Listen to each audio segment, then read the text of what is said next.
Okay, students, let us start with this chapter. Okay, uh, from hunters to farmers. अब हम लोगों ने Mesolithic as में ही already कुछ चेंजेस देख लिए, जैसे कि ग्रासलैंड्स वगैरह जब पूरा हो गया था क्लाइमेट चेंज की वजह से, जब क्लाइमेट थोड़ा गर्म हुआ और उसकी वजह से जब ढेर सारे ग्रासलैंड्स बन गए, उसकी वजह से क्या हुआ, इंसानों ने जो है कुछ जो है ऐसे ग्रासेस को नोटिस करना शुरू किया जिनके दाने को, जिनके सीड्स को जो है खाया जा सकता था। राइट। दूसरी तरफ जो है इनको जो है एनिमल्स वगैरह के बिहेवियर को भी जो है पास से देखने का मौका मिला, उनके हैबिट्स को, उनके डाइट वगैरह को जानने का मौका मिला। और मेसोलिथिक एज से एक तरीके से कह सकते हो कि इंसान के जो है अगले फेज की शुरुआत जो है वो हो जाती है, और नियोलिथिक एज में जो है ये ट्रांजिशन पूरा होता है। तो बेसिकली हम उस एज के बारे में पढ़ने वाले हैं जब इंसान जो है वो शिकारी से, हंटर से जो है किसान बन जाता है, फार्मर बन जाता है। ओके। अब एग्रीकल्चर पहला पहला क्या था हाईलाइट इसका, पहली हाईलाइट है इसकी एग्रीकल्चर की शुरुआत और साथ साथ एनिमल्स का डोमेस्टिकेशन, ये शुरू होता है 8000 BCE। अब मेसोलिथिक पीरियड में ही लोगों को ये पता चल चुका था, right, people in the Mesolithic period knew where edible plants were found और ग्रू नेचुरली, राइट। उनको जो है पहले से पता था कि कहाँ पर जो है ये खाने वाले प्लांट्स जो है वो पाए जाते हैं या पैदा होते हैं।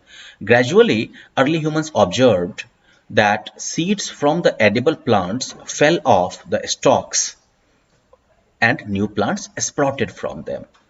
धीरे धीरे जो है अर्ली ह्यूमंस ने ऑब्जर्व किया कि सीड्स, बीज जो होते हैं, खाने वाले प्लांट्स के जो बीज होते हैं वो स्टॉक यानी कि तने से जो है, तना से जो है वो गिर जाते हैं और फिर उनसे जो है नए प्लांट्स अंकुरित हो जाते हैं, पैदा हो जाते हैं।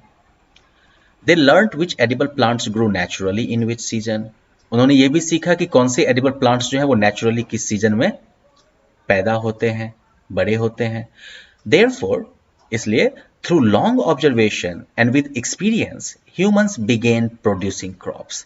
और इस तरह से लंबे समय तक ऑब्जर्व करने के बाद और अनुभव के साथ ह्यूमंस जो है उन्होंने क्रॉप प्रोडक्शन जो है वो शुरू कर दिया। They started growing crops and cereals such as wheat, barley and rice।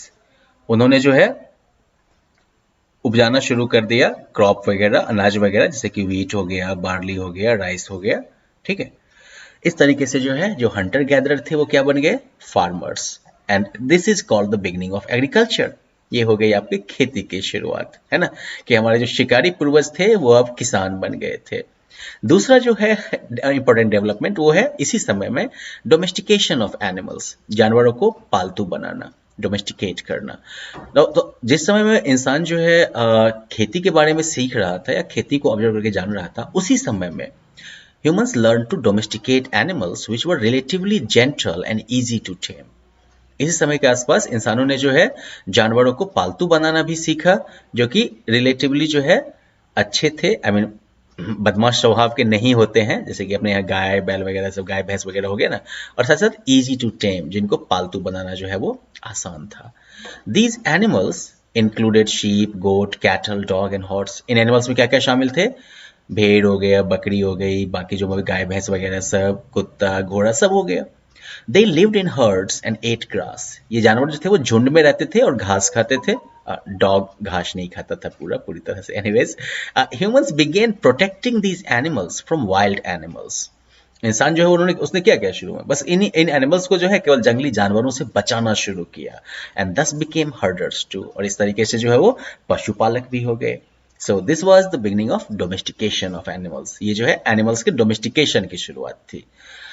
अब खेती बाड़ी और मवेशी पालने के अलावा, पशुपालन के अलावा और डेवलपमेंट क्या था, well the well-shaped polished stone tools that were made around the same time। जैसे हम लोगों ने देखा कि पैलियोलिथिक एज में जो है काफी भोथरा टाइप का जो है, काफी वजन वाला जो है टूल ये लोग यूज करते थे। मेसोलिथिक एज में एक इंपॉर्टेंट डेवलपमेंट होता है कि वुडन हैंडल वगैरह का यूज करना शुरू करते हैं ये, और साथ साथ जो है बोन्स वगैरह का भी यूज करते हैं।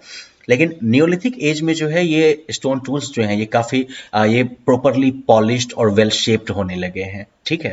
तो ये हथियार जो है वो ज्यादा इफेक्टिव होंगे, यूजफुल होंगे, और इसी को कहते हैं नियोलिथिक एज, बाय द वे।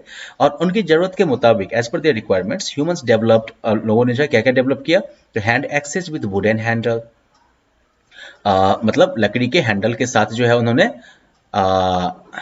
कुल्हाड़ी बनाया। हाथ से चलाने वाला कुल्हाड़ी, या फिर डिगिंग स्टिक्स, जैसे हम लोग के यहाँ भी वो खंती बनती टाइप का नहीं कहते हैं, जमीन खोदने के लिए यूज करते हैं, उस टाइप का उन्होंने डिगिंग स्टिक बनाया, सॉइल को जो है कुरेदने के लिए, जोतने के लिए, खोदने के लिए। They were quite different from the earlier paleolithic tools. ये जो टूल्स हैं they were quite different from the earlier paleolithic tools, वो जो पुराने पैलियोलिथिक टूल से काफी डिफरेंट है, and that is why historians call it neolithic age. इसीलिए इसे जो है नियोलिथिक एज कहा जाता है। नियो का मतलब हो गया न्यू और लिथिक का मतलब हो गया stone. The new types of stone tools were polished to give a sharp edge.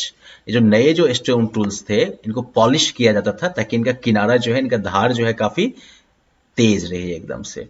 However, in some areas, tools of the Paleolithic types continued to be used. लेकिन कुछ एरियाज में Paleolithic टाइप के जो tools थे वो अभी भी use हो रहे थे। The Neolithic tools found during excavations, जो नियोलिथिक टूल्स जो एक्सकेवेशन खुदाई के दरमियान मिले हैं, बिलोंग टू द पीरियड, वो किस पीरियड को बिलोंग करते हैं? 8000 BCE से 3000 BCE तक। ओके, और ये नियोलिथिक एज जो है is also known as Neolithic revolution. इसे नियोलिथिक रिवॉल्यूशन भी कहते हैं क्योंकि इसमें जो है ह्यूमन प्रोग्रेस जो है काफी तेजी में होता है, काफी ट्रांसफॉर्मेशन होता है। Okay, so let's just stop here, bye bye. Hello.